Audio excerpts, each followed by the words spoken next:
नमस्ते।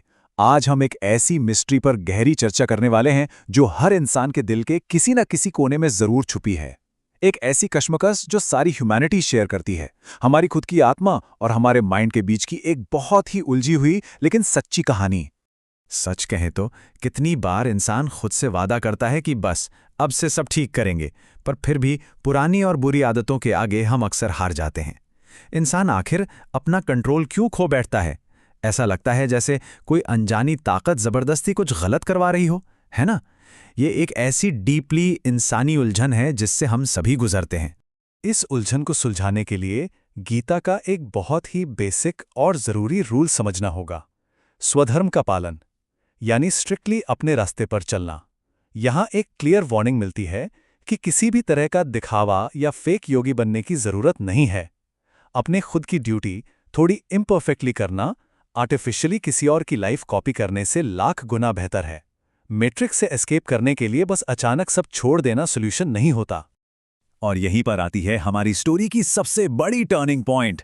अर्जुना यहाँ एग्जैक्टली वही सवाल उठाते हैं जो हमारी सबसे बड़ी वीकनेस है।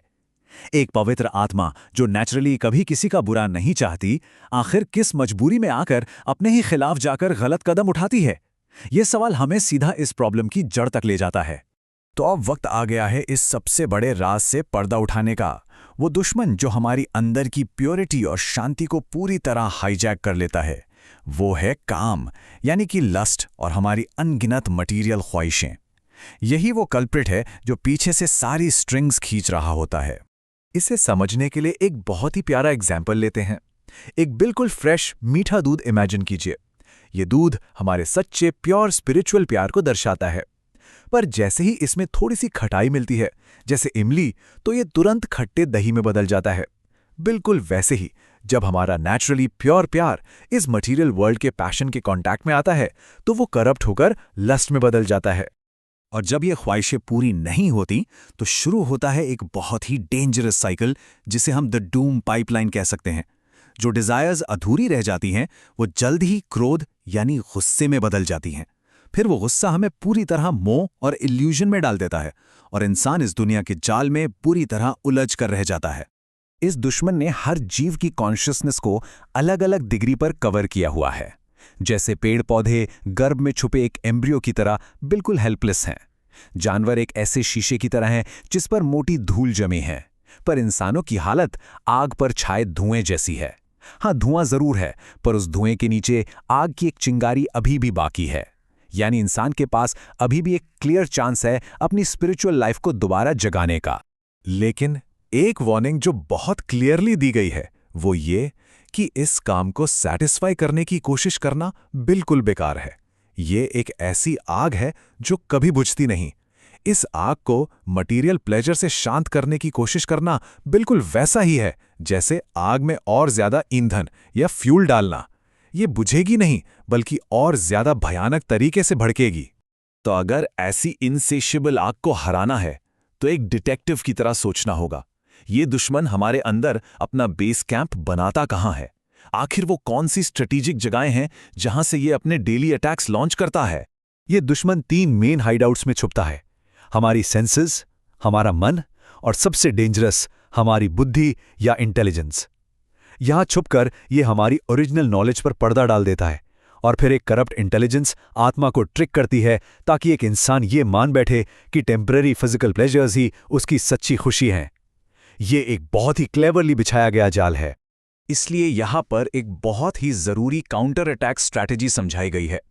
इस दुश्मन को हमारे इनर वर्ल्ड पर पूरा कब्जा करने से पहले उसकी शुरुआत में ही हराना होगा। हमारे सेंसरी गेट्स को, हमारी इंद्रियों को शुरुआत से ही स्ट्रांगली रेगुलेट करना पड़ेगा। जब बॉर्डर्स सेफ रहेंगे, तभी अंदर की शांति बचेगी। अब हम इस चर्चा के सबसे इंस्पायरिंग हिस्से की तरफ बढ़ते हैं। अपने लोअर डिजायर्स और इस अल्टीमेट दुश्मन को हराने के लिए एक लैडर ऑफ पावर को समझना होगा। ये सीढ़ी एग्जैक्टली बताती है कि इस बॉस फाइट में हमारी सबसे बड़ी स्ट्रेंथ कहाँ छुपी है। चलिए इस हायरार्की ऑफ एग्जिस्टेंस को स्टेप बाय स्टेप देखते हैं। सबसे नीचे है डल मैटर। उसके ऊपर आती हैं हमारी वर्किंग सेंसेस।